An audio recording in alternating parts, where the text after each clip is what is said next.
පොතේ අපි මේ වීඩියෝ එක කරන්නේ අලුතෙන් පන්ති පටන් ගන්න එක ගැන රිවිෂන් පන්ති ගැන දැනුවත් කිරීම කරන්න තමයි මේ වීඩියෝ එක අපි කරන්න තීරණය කරේ. පොතේ අපි මේ රිවිෂන් පන්ති අලුත් විදිහකට පටන් ගන්න හදන්නේ මේ පාර. ඒකට හේතුව අපිට ප්‍රතිඵල වැඩි කරගෙන ඒ කියන්නේ ලොකු ප්‍රතිඵල තියෙන ළමයි ප්‍රමාණයක් අපිට හදන්න ඕන වෙලා තියෙනවා. දැන් ගම්පහ නගරයේ මේ වෙද්දි සාමාන්‍යයෙන් ප්‍රතිඵල සෑහෙන ප්‍රමාණයකින් අඩුයි. ඒ හින්දා අපි තීරණය කරා ගෲප් ක්ලාස් එකක් විදිහට යන රිවිෂන් පන්තියක් කරන්න. මේකෙදි පුතේ අපි කරන්නේ ගෲප් ක්ලාස් එකක් ළමයි 25ක ප්‍රමාණයක් තමයි බඳව ගන්න බලාපොරොත්තු වෙන්නේ මේ පන්තියට. හැබැයි මේක අර සාමාන්‍යයෙන් ඒ කියන්නේ ඊටා විශාල මුදලක් අය කරගෙන කරන පන්තියක් නෙමෙයි. සාමාන්‍ය ගාස්තුවට ඊටා ආසන්න මුදලක් තමයි මේ පන්තියට අපි ගන්නෙ. එතකොට අපේ පන්ති පවත්වන්න අපි තීරණය කරේ ගම්පහ පන්ති පවත්වන්නේ ගම්පහ සැසික් ආයතනය සහ ඊළඟට කෑගල්ල නිනාරෝ ආයතනය තමයි මේ පන්ති අපි පවත්වන්න තීරණය කරලා තියෙන්නේ. එතකොට සැසික් ආයතනයේ තියෙන පන්තිය තියෙන්නේ අඟහරුවාද උදේ 7 ඉඳන් 2 වෙනකල්. ඊළඟට නිනාරෝ ආයතනයේ තියෙන පන්තිය තියෙන්නේ පුතේ බදාදා උදේ 7 ඉඳන් 2 වෙනකල්. ඒ ආයතන දෙකේම පේපර් ක්ලාස් එකක්. ඒ කියන්නේ මේක අංග සම්පූර්ණ පේපර් ක්ලාස් එකක් යන්නේ 2:00 ඉඳන් 5:00 වෙනකල් තමයි පන්තිය තියෙන්නේ. එතකොට අපි මේකේ විශේෂ වැඩපිළිවෙලක් හදලා තියෙනවා. එතකොට මෝර්නින් පිකප් කියලා MCQ කරන වැඩපිළිවෙලක් අපි තීරණය කරලා තියෙනවා. එතකොට මේ පේපර් එකේ මේ MCQ ටික උදේම වලට කරන්න දීලා අපි ඒවා සාකච්ඡා කරනවා. කරලා අපේ පාඩම් ටික යනවා. පාඩම් ටික පිළිවෙලට යන්නේ කියන්නේ තනින් තනින් පැන කැලි කැලි අඩුවෙන් එහෙම කරන්නේ සම්පූර්ණයෙන්ම පාඩමට ඕන A level මට්ටමට ඕන සියලු සිද්ධාන්ත අපි උගන්වනවා මෙතනදී. එතකොට ඊට පස්සේ දැන් ඔයාලට ඉන්ටර්වල් එකක් දෙනවනේ. ඉන්ටර්වල් එකෙන් පස්සේ අපි ලන්ච් ටයිම් බූස්ටර් කියලා වැඩපිළිවෙලක් කරනවා. මේකෙදී අපි ස්ට්‍රක්චර්ඩ් ප්‍රශ්න තමයි කරන්න තීරණය කරලා තියෙන්නේ. ඒතකොට හැමතිස්සෙම අපි මේ ස්ට්‍රක්චර්ඩ් ප්‍රශ්නයක් හැම දවසම ඉන්ටර්වල් එකෙන් පස්සේ කරන්න දීලා ඒක පන්තියේදී සාකච්ඡා කරනවා. හරිද? ඊළඟට හෝම්වර්ක් වැඩපිළිවෙලක් කරනවා. මේකෙදී අපි ප්‍රශ්න ටිකක්, ඒ කියන්නේ ප්‍රශ්න සෙට් එකක් හැමදාම දවස ගානේ දෙනවා. දීලා ඒක ඊට පස්සේ හැමදාම ඒ කියන්නේ ඔයාලට මාකින් එකක් දෙනවා. මේකේ ප්‍රශ්න ටික කරපු ටික කොහොමද කියලා බලන්න. හරිද? ඒ කියන්නේ කරපු ටික බලන්න මාකින් එකක් දෙනවා.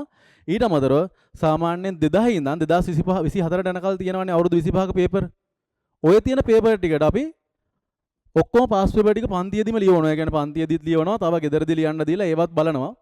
ඊට පස්සේ මේවට විවරණක් දෙනවා. ඒ කියන්නේ සාකච්ඡා කිරීමක් සිද්ධ කරනවා. කොහොමද කියලා හැම ළමයාගේම මේ පාස් පේපර් වලදී ලකුණු කොහොමද කියලා දැනගන්න ඕනේ. මොකද සාමාන්‍ය පාස් පේපර් එකක් කියලා කියන්නේ විභාගයට ආව පේපර් එකක් නේ. ඔය පේපර් එකේ ලකුණු ටික හරියට ගන්න නැත්නම් ළමයා ඒ ලෙවල් විභාගේ යන අලුත් පේපර් එකට කොහොමද ගන්නෑ. එතකොට සාමාන්‍ය ළමයෙක් එකක් ගන්නවා කියලා කියන්නේ පුතේ සාමාන්‍ය පාස් පේපර් එක ලකුණු 80න් උඩ ඒ ළමයා ලියන්න පුළුවන් වෙන්න ඕනේ. ඕන පාස් පේපර් එකක් ලියද්දී 80න් උඩ ලියන්න පුළුවන් වෙන්න ඕනේ. එහෙම නැති ළමයට එකක් ගන්න තියෙන හැකියාව ගොඩක් අඩුයි. අපි මෙතනදී හදන්නේ මේ ළමයි 25ක් හදනවනේ. ඔය හදන 25ම අනිවාර්යෙන් 80න් උඩ හදනවා. ඒක තමයි අපේ ටාගට් එක. ටාගට් එක විතරක් නෙවෙයි අපි කලින් දිගින් දිගටම කරපු වැඩේ මේක. ඉතින් මේ ප්‍රතිඵල හදන්න තමයි මේ වැඩසටහන යන්නේ. එතකොට පාස් පේපර් ටිකට අමතරව සාමාන්‍ය පන්ති ඇතුලේ යන ඔය මුළු ඒ කියන්නේ පේපර් ක්ලාස් එකේ සහ ඊළඟට පන්ති ඇතුලේ කොහොමද පේපර් ලියවනවා තව වෙනම ප්‍රශ්න නම්මන ලියවනවා. ඔය ප්‍රශ්න ඇතුළත් සාමාන්‍ය MCQ ප්‍රශ්න 3000කට වඩා වැඩි ප්‍රමාණයක් මේ මාස 8 ඇතුළත සාකච්ඡා කරන්න බලාපොරොත්තු වෙනවා. ඊට පස්සේ එසේ ප්‍රශ්න 400කට වඩා වැඩි ප්‍රමාණයක් ස්ට්‍රක්චර්ඩ් එසේ ප්‍රශ්න ආයෙත් ඒකත් 400කට වඩා වැඩි ප්‍රමාණයක් තමයි කරන්න බලාපොරොත්තු වෙන්නේ. දැන් පුතේ මෙහෙම හිතන්නකෝ MCQ අපි කොච්චරද කරන්න ඕනේ අපිට? විභාගෙදී MCQ 50යි තියෙන්නේ. ඒතකොට එක එක වර්ග වලින් 50ක් නේ එන්නේ මේකේ. එක එක පාඩම් වලින්. ඒතකොට අපි කරන්නේ මොකද්ද? මෙන්න මේ එක එක වර්ග වලින් එන 50 කිරීම සඳහා MCQ 3000කට වඩා වැඩි ප්‍රමාණයක් එන අවබෝධයෙන්. ඒ කියන්නේ මෙහෙමයි. නිකන් එකම જાතිය ප්‍රශ්න ඕනනම් 5000ක් 10000ක් 20000ක් උනත් දෙන්න පුළුවන්. දුන්නා කියලා වැඩක් වෙන්නේ නැහනේ. මේකේ අපි මොකද්ද වෙන්නේ ප්‍රශ්නේදී මොකද්ද වෙන්නේ කියලා අර සිද්ධාන්ත ඇතුළට ගිහින් මොකද්ද වෙන්නේ කියලා ඒ ඔක්කොම හොයලා මේ 50 කරන විදිය තමයි ප්‍රැක්ටිස් කරන්නේ. 50 කරන්න 3000කට වඩා වැඩි ප්‍රමාණයක් ප්‍රැක්ටිස් කරනවා පන්ති ඇතුළේදී. හරිද? ඊට පස්සේ එසේ ප්‍රශ්න 400කට වඩා වැඩි ප්‍රමාණයක්. එසේ ප්‍රශ්න විභාගයේදී කීයද ලියන්න ඕනේ පොතේ 4යි. මෙන්න මේ 4 ලියන්න අපි ලියන්න ප්‍රැක්ටිස් කරනවා 400කට වඩා වැඩි ප්‍රමාණයක්. එතකොට ඉතින් මේක ගේමක් නැති වෙනවා මේ 4 ලියන එක.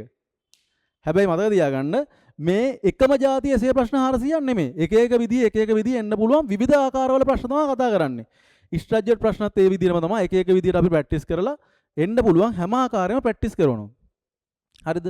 එතකොට ඔන්න ඔය වැඩ පිළිවෙල තමයි අපි මේ තීරණය කරලා තියෙන්නේ.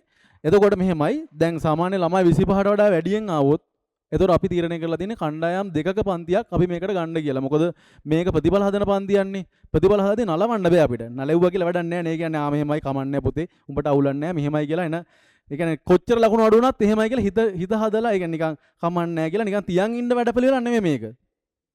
මේක කොහොම හරි මවල හරි වැඩේ කරවන්න වැඩ පිළිවෙල තමයි මෙතන යන්නේ. ඒ කියන්නේ කොහොම හරි අපි අනිවාර්යෙන් ඒ වලට අදිනවා. මේක අපි පුරුදු වෙන්න කරන වැඩක් නෙමෙයි. දිගටම මේ වැඩේ අපි කරලා තියෙනවා. අනිවාර්යෙන් දැන් මේ පාරේ ලියපු ළමයින්ගෙන් MCQ 35ට වඩා අඩු කිසිම ළමයෙක් නැහැ පන්තිය ඇතුලේ. හැම ළමයෙක්ම MCQ 35ට වඩා වැඩියෙන් ගහලා තියෙනවා. ඒකලුත් අතිබහුතරයක් 40ට වඩා වැඩියෙන් ගහලා තියෙනවා. දැන් මෙහෙමයි අපිට දැනට කියන්න පුළුවන් MCQ වල විතරනේ. ඒතකොට සමහර ළමයි මට කතා කරලා කිව්වා දැන් ප්‍රශ්න 4යි ලියන්න තියෙන පුතේ. සමහර ළමයි කතා කරලා කිව්වා ප්‍රශ්න 5ක් ලිව්වා කියලා විභාගෙට මේ. ප්‍රශ්න 5ක් සම්පූර්ණ ලිව්වලු වෙලාව ඉතුරුනා කියලා. හරිද? මම කිව්වද එහෙම කරන්න එපා කියලා මම කලිනුත් කියලා තිබ්බේ. ඒත් ඉතින් සමහර ළමයි කිව්වට විභාගෙදී පොඩි පොඩි කලබල වීම වෙලා ඊට පස්සේ වෙලාවත් ඉතුරු වුණාම තව වැඩිපුර ගන්න පුළුවන් අනම්මනම් කියලා හිතලා එහෙම ලියන ළමයි ඉන්නවා. ඉතින් ප්‍රශ්න 5ක් ලියපු ළමයි පවා ඉන්නවා. 4 හැමෝම ලියලා තිබ්බා හොඳට. එසේ ප්‍රශ්න. ඉතින් ස්ට්‍රැටජිඩුත් ලියලා තිබ්බා මේ හොඳටම මම මේ කරන්න හදන්නේ මේ වැඩේ මොකද්ද? හොඳ ප්‍රතිඵල හදන එක. දැන් මේ වෙද්දී අපි මේ වැඩසටහනේදී පළවෙනි පාඩමේ ඉඳන් යන වැඩසටහනක් තියෙන්නේ. අපි ලබන මාසේ පටන් ගන්න හදනවා. ලබන මාසෙදී පටන් ගන්නවා වෙන වැදගත් පාඩමක් රසායනික ගණනය. පුතේ අපේ ගම්පහ පන්තියේ තියෙන සැසික් ආයතනේ ඒක තියෙන අඟහරුවාදා උදේ 7 ඉඳන් 2 වෙනකල්. ඊළඟට පුතේ කෑගල්ලේ පන්තිය තියෙනවා නිනාරෝ ආයතනේ ඒක තියෙන්නේ බදාදා උදේ 7 ඉඳන් 2 වෙනකල්. එතකොට අපේ ෆෝන් නම්බර් එක මම දාලා තියෙනවා. ඔයාලට ඕනම අවශ්‍යතාවයක් තිබ්බොත් කෝල් කරලා දැනගන්න පුළුවන් ඕනම දෙයක් 07 11 66 901. හරිද? ආයිබෝන් පුතේ අපි එහෙනම් එදාට හම්බෙමු.